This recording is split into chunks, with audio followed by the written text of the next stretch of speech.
Hello everyone, thanks for being here. Today I'll be going through my collection and answering the questions for the community tag, My Coloring Book Confessions. The tag was created by Shell's Coloring Journey. I was tagged by Lauren at Lauren Reed Color and Amanda at All J Art. Thank you ladies, I really appreciate that. I'm a little late to the party, and I don't know who's been tagged yet. So if you want to participate, consider yourself tagged. And we'll get started. Oh, by the way, I'll mention everybody that I mentioned in the video. I'll link it down in the description. Number 1, the oldest book in your collection, and that would be Daydreams. Daydreams was my first actual adult coloring book. Even though I've been coloring since I was a kid, I went from coloring kids coloring books to fuzzy posters, even into my young adult life I was coloring. So it was really exciting when I found adult coloring and that actual adult coloring books were being released. This is also, I think, a book that I have the most completed pages in, as a matter of fact. I don't want to do too much of a flip through because I do plan in January on doing, say, like a collection and finished pages series. So I don't want to give too much away. This one was more recent, and I wanted to really challenge myself with a color palette on that one, and it was all Albrecht Dürer, no colored pencil on top. One of my very first pages in this book, and I will tell you, I do not like the texture of this. I had covered the page with, I don't know, gesso or however it's pronounced. And because back then when I had done the research, it's you want to use it to protect the paper when you're using watercolor. But I feel like all it did was leave I don't know if it comes up on camera, like a brush mark and stroke throughout the whole thing. But yeah, it's a little embarrassing looking back at your older work, I think. But then you get to see exactly how far you've come in your coloring journey as well. You see, this one's one I did recently as well, more recently. Like I said, I don't want to give too much away. It's another earlier works. I don't know if it comes up on camera, but every time I try to take a picture of this, for some reason the gray background or the silver background just doesn't come out. Little peek of one I hadn't posted yet. Some more earlier works. One of the only portraits I think I've ever done in my entire life. And it was towards the beginning, and you can see I mixed up the paper a little bit there, but overall it looks alright. Some more earlier works.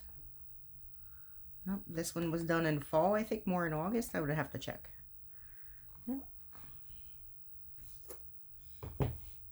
And question number 2, newest book that I have bought is Fairy Tale Worlds by Maria Trolli. I love this cover. It's so sweet. The cover of her new books are great. I really like the pastel type of cover with the pastel design on the front there. I have not colored in this yet. And now that I'm flipping through it, there's some really decent winter and Christmas pages I might have to try. I don't typically do a coloring plans, not yet anyway, because sometimes I just, the way I pick my pages is really, I just flip through my books. Whatever grabs me, grabs me. I do have to say these are my favorite type of pages, though. I think anything that tells like a story or it's a theme, I gravitate towards these the most. But yeah, I just, to pick my pages, I try to go to the books that I haven't colored in yet, and I need to color in first and see if I can, pick anything out of there. But typically I don't have plans. I just flip through whatever grabs my attention or whatever, in the moment feels like I've gravitated towards it. That's usually what I'll color. And then I go and I plan the palette or the colors for it. Sometimes I wing it. Every now and then I'll wing it and just pick whatever colors come to mind as I'm coloring. But for the most part. Picking a palette for me is just as much fun as coloring. What an adorable book. Question number 3. Most colorful page you've completed. This was a really hard one because typically if you've seen any of my completed pages on Instagram, you'll notice that they're mostly pretty colorful. So the only one that came to mind and jumped out at me is this one from Magical Jungle by Johanna Basford. Let me see, which one was it? I know it was in the front here. Yeah, here we go. I didn't have a color palette planned for this, and I'm pretty sure I used my full set of polychromos when I started it. As a matter of fact, I wung it, and this here is actually, I had thought when I seen this scene, I'm like, this needs a beach scene. So I took a free sample from Teresa Goodridge, I cut it to fit the wreath, and then I glued it on. And as I was coloring it, I tried to blend in the edges as much as possible, which it seems like I did an okay job because you can hardly tell. You have to look really close in some areas to see that there's an image glued on here. And it's great because Johanna Basford always says it's a collaboration between the artists and the colorists. And in this case, it was a true collaboration between 2 artists. So I really like the way this one came out. Some of the colors look like they've faded over time, but you know, it still looks like it's pretty colorful. What else have I colored in this book? Like, it transferred super heavy to this page. I don't know why. I'll have to take an eraser to that. What else have I colored in here that maybe I've already posted that I'm... Oh, this was a whip with just acrylic. And now that I have acrylic markers, I may have to go back and finish that. It may be a little bit easier with acrylic markers. This was me trying to do add a tree trunk background, and it was somewhat successful. There's not a lot of trees that have this big spacing between the bark, but there is a few of them. So this was like taken from an inspiration picture. It's more realistic than you think, even though it looks kind of Minecrafty. Let me see. Again, I don't want to show too much because there are pages I have not posted, so I have a little bit of a stash going. Not too much more, actually, but these are a little bit colorful as well. I feel like anything in this book, like I said, it's a jungle theme, so it's going to be quite colorful. And let me see. Question number 4. The most relaxing book to color in for me is NEHK and Maria Trolley because I click with their images. And I don't have to think. When I go to color, it's not hard for me. It easily pours out, and that's just that. So most relaxing for me where I don't have to think is definitely Hannah Carl's and Maria Trolley books. Number 5, most detailed and challenging book. Alien Worlds and Mythographic, for sure. Alien Worlds is just... I've colored in some of Kirby's earlier work, but I have not done any of his newer books yet, even though I have a lot of them. It's just, his artwork is just insanely detailed. And every time I look at it, I'm just like, wow. Like, look how small some of this stuff is. So, basically, I need a really, like an image like this that's a little bit easier to get myself into this book. Start off with a bit of a lesser detailed page. As a matter of fact, this page here, I think, not I think, that I know. I'm doing a buddy color with Amanda. Excuse me, at All J Art. I'm so grateful that she's asked me to do a buddy color in this because this would have sat on my shelf for much longer if she wouldn't have offered. I think it's a great way to get out of your comfort zone and get into books that you haven't colored yet, is to get a buddy color for them. So I think we're going to do this buddy color sometime in December, so you'll probably see this soon at some point. But yeah, his work is just, I mean, some of these pages are just insanely intricate and detailed. And I would really have to sit with them for a little bit and try and figure out where to get started and, you know, what to color first. I know if I block, like pages like this, I know if I block out certain things that it'll make it easier, but it's just, you know, when you're first glance, it's intimidating, in my opinion. Look at that. And then the next one here, I have, I was testing some media, as a matter of fact, Derwent Inktense. I don't know what happened with that gradient. These two gradients turned out okay, but this one, not so much. So I'm hoping that water holds in this book, because I think I want to use a Derwent Inktense set for that. And then, of course, the next one is another detailed and challenging book, Mythographics. This is my first mythographic book, as a matter of fact. Wolf Moon by Gloria Shagalieva. And I'm sure I butchered that. I pre-ordered this book for $2 some time ago. And it's my first mythographic. I just recently got it in the last month or so. And I have not even colored in it yet. I know Elm Colors, Erica at Elm Colors has a tag for the year, color any mythographic. So maybe I'll be able to fit one of these in. I hope. I'm not promising anything to anyone or myself that I'll color one of these. But if I don't get anything done in December for it, which, I mean, I would love to be able to do the tag. But if I don't, I don't, you know, things happen. December is a very busy month, you know, with Christmas and the holidays and whatnot. Some really pretty images in this book, but all very detailed. And, you know, I don't color the style. This is beautiful. That one's really pretty too, the owl. But yeah, I mean, they're super detailed. And I haven't gotten a mythographic book, as a matter of fact, yet, because I've seen so many different books on Instagram and of pages colored, and they're just amazing. But, you know, it's not the type of artwork I've done yet. So for me, it's out of my comfort zone. Oh, this one I love. But yeah, I think I picked, to be honest, out of all the mythographics I've seen, I'm actually pretty happy that this is my first, because there's a lot of images that are appealing to me. So that's great.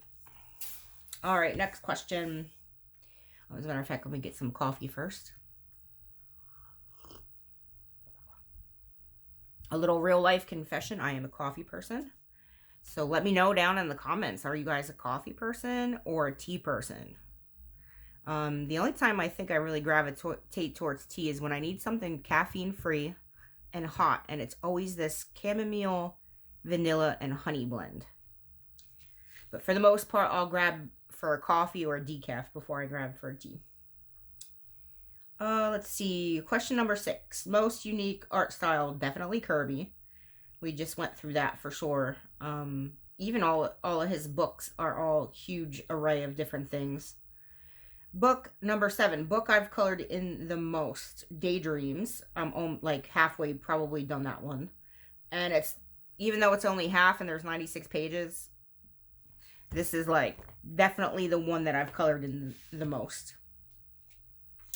Some of these questions you'll notice it's in general type of answer, and I don't have any books to flip through. I also didn't want to keep this super long. I know a lot of these videos were, you know, maybe an hour or so. Seems to be the theme, but yeah, I don't have a lot of books for everything, because my collection is pretty, it doesn't even finish one full shelf on my bookshelf. So my collection's small, I guess, in comparison to a lot, maybe. Let me see. Number 8, book you love but you haven't colored in yet. This is definitely a book I love and haven't colored in yet. Symphony of Cute Animals by Kinoko Igusu. Now, I have her Rhapsody of the Forest and Minuet books. They were the Japanese version, I think. She came out with English versions, Fairy Tale Animals, and Hidden Creatures. Don't quote me on that. I'm not 100% sure of the titles, but if you just look up Kinoko Igusu, you'll be able to find her English versions. And I don't have Leon's Journey yet, although it is on my wish list. And let's see. So, yeah, Book that I love that I haven't colored in yet. And the thing is I adore all of Kanoko's illustrations. They're so beautiful. Every time I open up a book, though, and I sift through it, most of the book I want to color, but then I can never settle on an image. I don't know what it is. I always feel like with her images, I don't want to mess them up. You know, sometimes with certain artists, like I can go into the book and feel like, oh, I'm going to experiment on this page, or I'm going to try a new medium, or I'm going to try a new technique.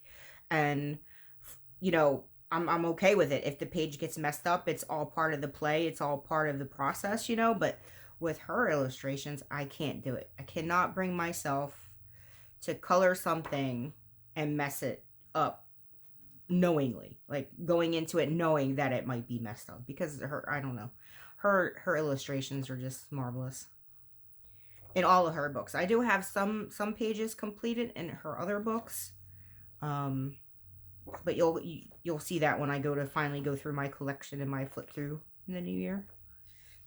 But yeah, I mean, just look at this. I can't, I love that one. I can't even I mean, like, look at that. I just cannot, I cannot settle on a page ever. Every single time I do this. And this is how I do it too. I sit here with a coffee and I sift through my books and I'm like, oh, what am I going to color next? And just, I want to color it all, and then I don't want to mess it all up, and I just then close the book and move on to the next one. I don't get it. All right, next question. Number 9. Book you would save in a fire. Sentimental favorite. All right, so this is a tricky question for me because I probably wouldn't save any books in a fire. There's other things I would probably want to grab that have a higher sentimental value, and, you know, make sure my husband and my dog are getting out safe, and, you know, your personal papers and identifications and that, like, you want to grab that sort of thing first. Like, there's are things that are a bit more important. But I can relate to the sentiment. So the answer to the question would probably definitely be Daydreams again, because it's the book I have the most completed in, and it's my first actual adult coloring book. So that's definitely the one I would want to save the most. All of my completed pages are backed up on Google Drive, so I'll never lose them anyway. Question number 10. Book with the best paper quality. Any Hannah Carlson, Maria Trolley, Johanna Basford. These are my top 3. You'll notice that a lot of the Hannah Carlson and Maria Trolley in the NA versions all have the same English publisher, Gibbs & Smith. So I think that's the reason a lot of the paper seems to be similar to me and holds up really well. I can use any water medium on them and I never have an issue. So I want to go ahead and say that that's definitely the books with the best quality paper for me. Either that, or I don't have a lot of different books from different places, or haven't tested enough to know, but, you know, I'm sure that there's other books out there with good quality paper. Just these are the ones that I have that are the best quality for me. Let me see. Number 11. Favorite grayscale coloring book. Now, I don't have a grayscale coloring book, but I do have Christine Caron's books on my wish list. Her new ones that are the hardback, and I think they have the better artist quality paper. And for me, they're like in the early 30s Canadian, so definitely I can't wait to get my hands on these books. And I don't do portraits very often. As you can see, I barely have anything with skin colored, and if it does, it's a very minimal amount of skin and very tiny. So I'm really looking forward to, in the new year, branching out with some portraits and using her grayscale to practice shading on faces. Books that intimidates you. Again, Alien World and Mythographic. Book you want to try to finish one day would be Daydreams.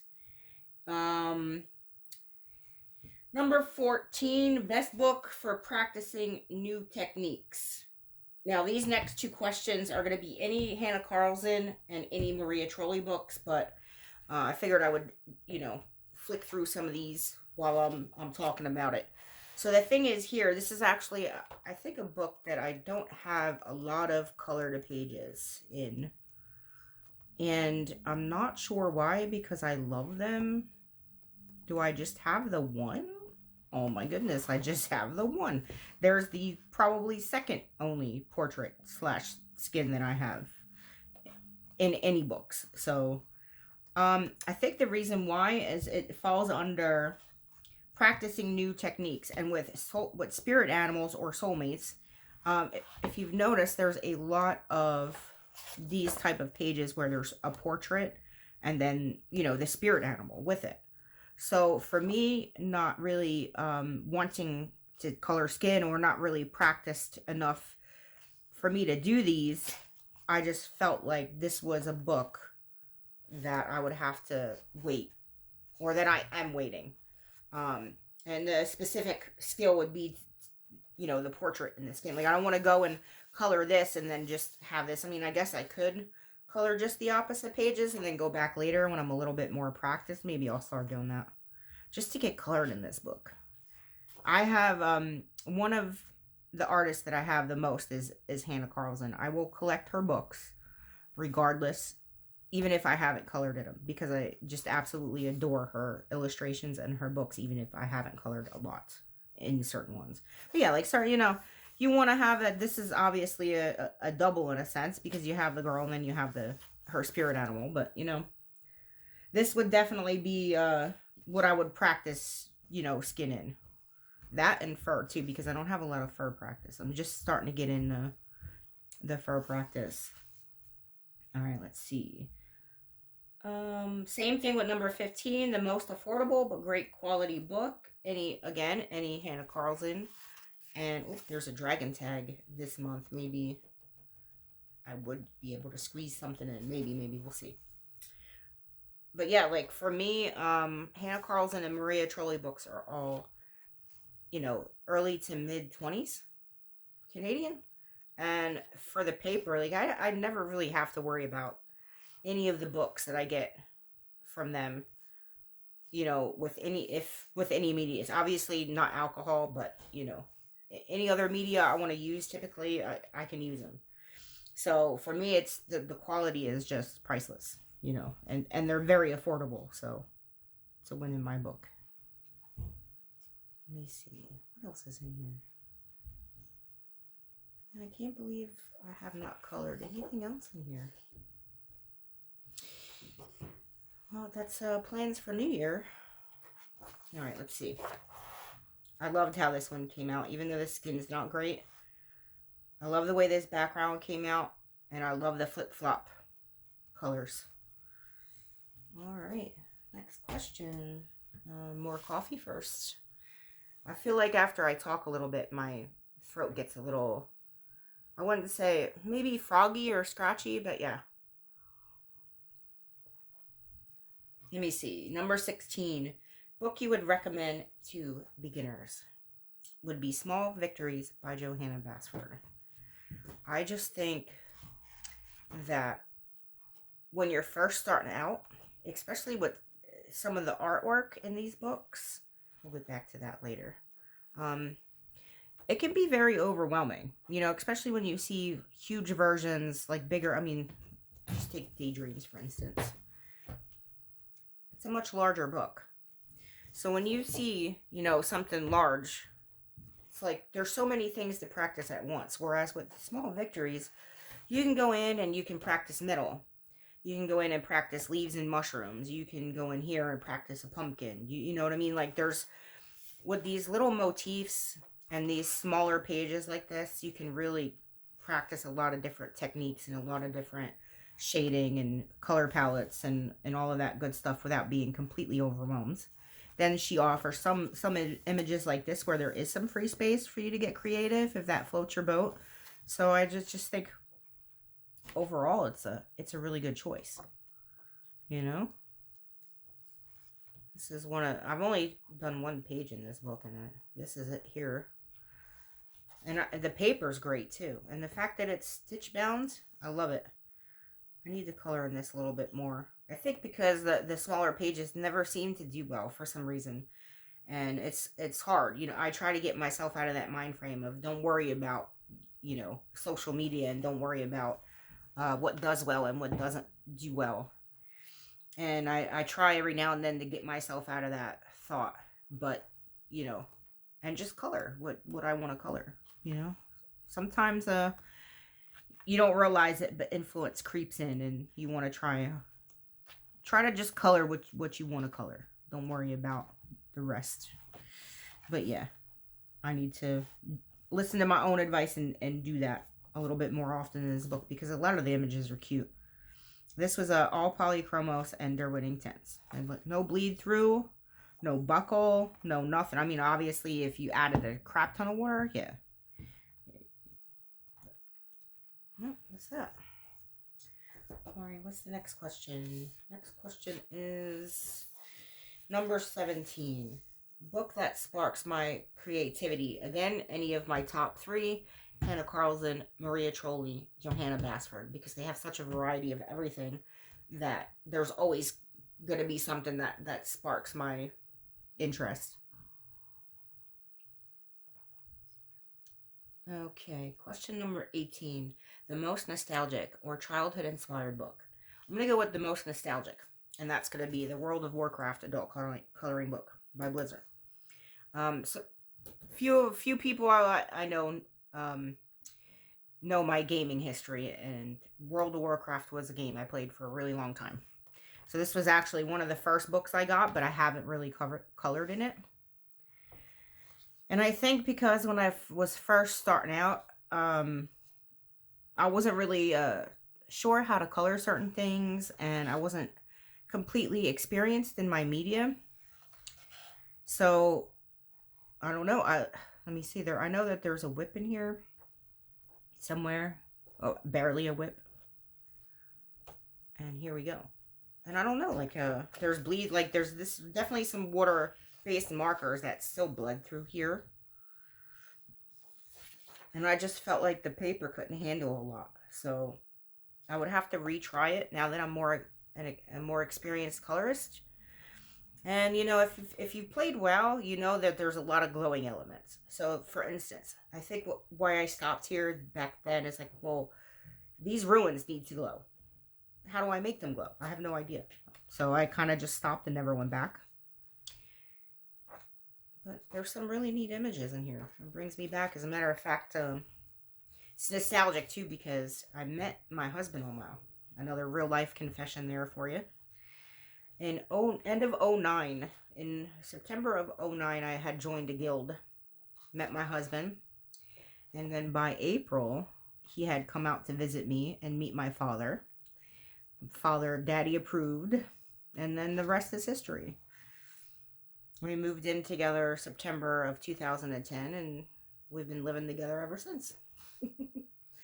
So this is very nostalgic for me, because we would play to all hours of the night while we were getting to know each other.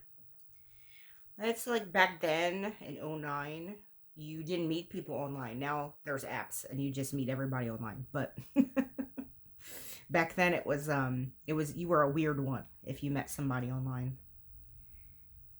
A lot of these images are calling to me now, and I just don't know if the paper can hold up to them, what I would want to do. But yeah, most nostalgic book for sure. And then you look at these, and then the artwork is just amazing, and the color versions of these are amazing. You're like, am I going to be able to recreate something at least half as decent? Maybe, maybe not. This one I love. All right, next question. Let me see. Number 19. Book with the most variety in pages. Again, any of my top 3. Which is Hannah Carlson, Maria Trolley, and Johanna Basford. They just have, you know, each one has put out so many different books with so many different themes and so many different pages. It's crazy. So definitely in my top 3. Number 20, a seasonal favorite. Spring, summer, autumn, and winter. And of course it's Seasons by Hannah Carlson. There's a few Christmas and winter themed pages in here. I have a buddy color with that Scented Tales coming up soon. We're doing this page in December for Christmas. And then another one I'm hoping in January or February that we'll get to this wintry page with the reindeer.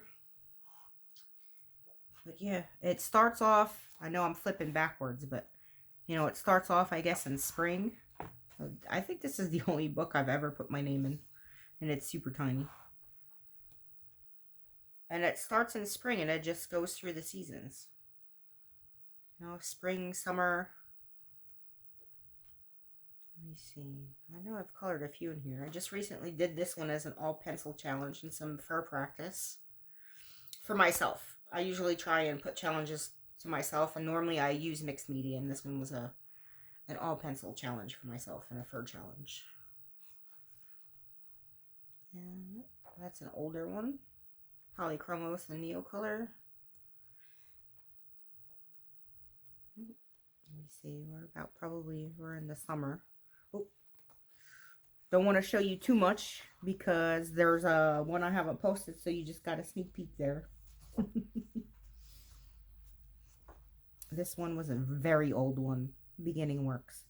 I really like the palette. I want to do the palette again, but I don't know, I feel like the soft pastel wasn't a smooth enough blend to my liking. What else do I have here? Here's another summer. Here's an autumn one. Yeah. Love it. All right, next question. Maybe some more coffee because I feel like I'm getting froggy again.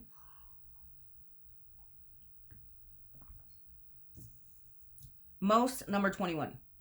Most whimsical or fun book. Now, I think these are pretty underrated, as a matter of fact. Bold Springtime to Color and Joyous Blooms to Color by Illyri Fowler. I hope I'm pronouncing Illyri right. But I've seen some people color in these, but you don't see them around very often. But I just heard her images are so whimsical and fun. This was Polychromos and soft pastel. Well, eyeshadow to be exact, because I don't have soft pastel. So anything that's soft pastel is actually eyeshadow. And yeah, her images are they're super cute. They're whimsical, they're quirky, you know. I think it's highly under. I don't color them more because the paper's not spectacular. Although it works fine. You know, with just pencil, it works fine. But I wouldn't stick to too much water medium in these books. If you get them, that's an older work. I feel like the paper's a little bit thin and it's easy to bleed through. Maybe just a little bit, you know, if you do a tiny bit of water. But yeah, I still, like I said, I think they're super underrated, these books. I feel like, I mean, look at that. That's just too freaking cute. You know? Then you got these full double page spreads like that. I've definitely done some tests on these paper. Prismacolor, Polychromos. These were an old watercolor pencil I had, the Guanhui, I think. And I think they bled through. Not really, but a little bit.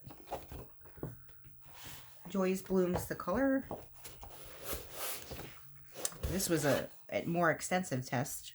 So Polychromos fine, Inktense bled through, Prismacolor, the Guanhui again, and that there was no bleed through with that. There was bleed through with Tombow on a water brush. Like I picked it up from a palette and I guess I added too much water so it bled through. Polychromos seemed to do okay with a Tombow top layer. If you wanted to add a little bit more depth, because the paper doesn't accept a lot of layers, you could add a little bit more depth with some water-based markers. Yep, Tombow and water brush, just applying Tombow and using the water brush. It didn't blend it out very well, so. A little bit about the author. But yeah, I mean, look at that. They're super cute.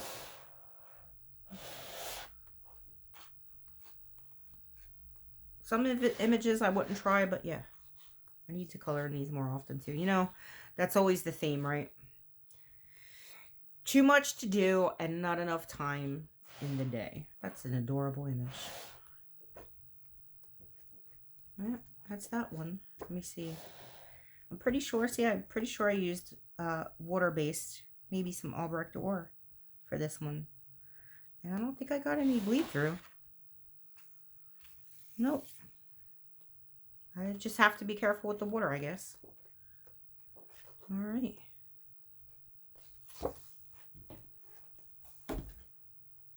Number 22, most realistic or nature-inspired book. I am almost positive so many people that already brought this to your attention. If you've seen a lot of these coloring confessions videos. Fragile World by Kirby Rosance. This is an untouched book for me too.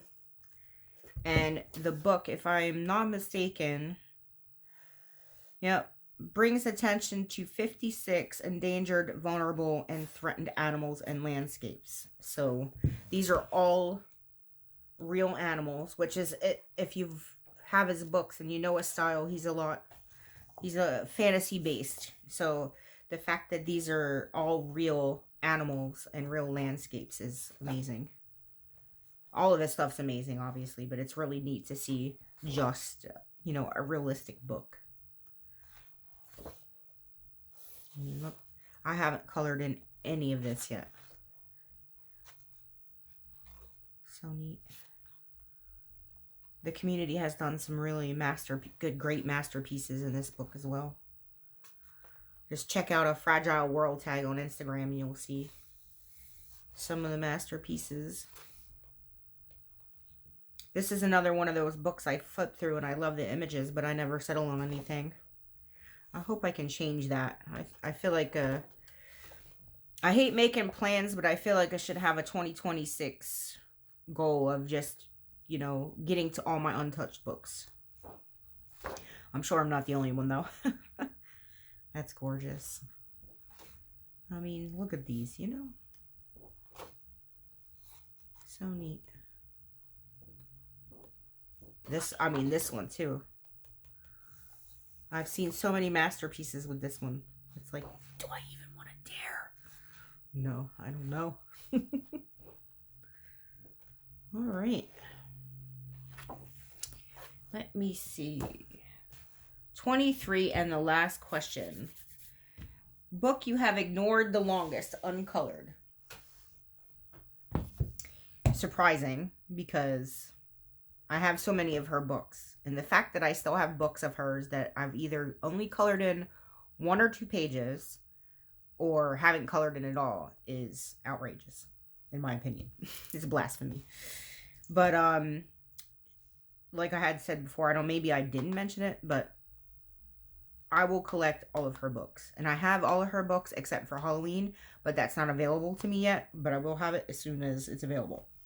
So I will collect her books even if I never color in them, just because, you know, she's my favorite artist. So the thing with this book, I think, for me, and the reason why it's been sitting for so long uncolored, is because it's more detailed.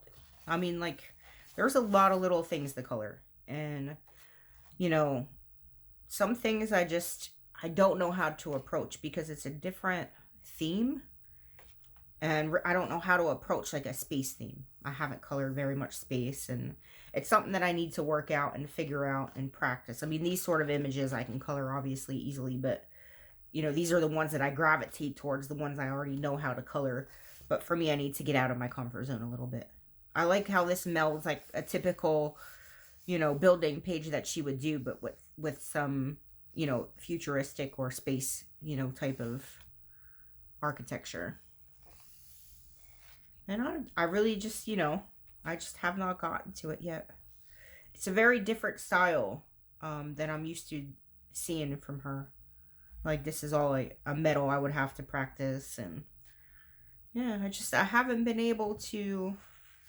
This I've seen some Star Wars inspired pages, inspiration, and I could definitely see why. Because this looks like it would be one of those, but yeah, it's, you know, I think I just need to dive in. This I could probably color pretty easily, even though it looks a little monotonous. A lot of metal that steampunk and metal items I have not done yet. I could probably wing something like that. Maybe I just need to jump in, guys. You know, maybe I just need to do that. Or snag a buddy color or something to get me started. Yeah. And that's that. Thank you for watching if you're still here. I really appreciate it. Comment below for the question 1 and 23. What your oldest book in your collection was and what book you've ignored the longest. I'm really curious. So even if you're not going to film the whole tag video, you can comment down below what the question number 1 and question number 3 is. I'm curious to see what your answers would be. And yeah, let me know what you thought of this video as well. I really appreciate you being here. I really appreciate you watching. This is all still very new for me, talking on camera.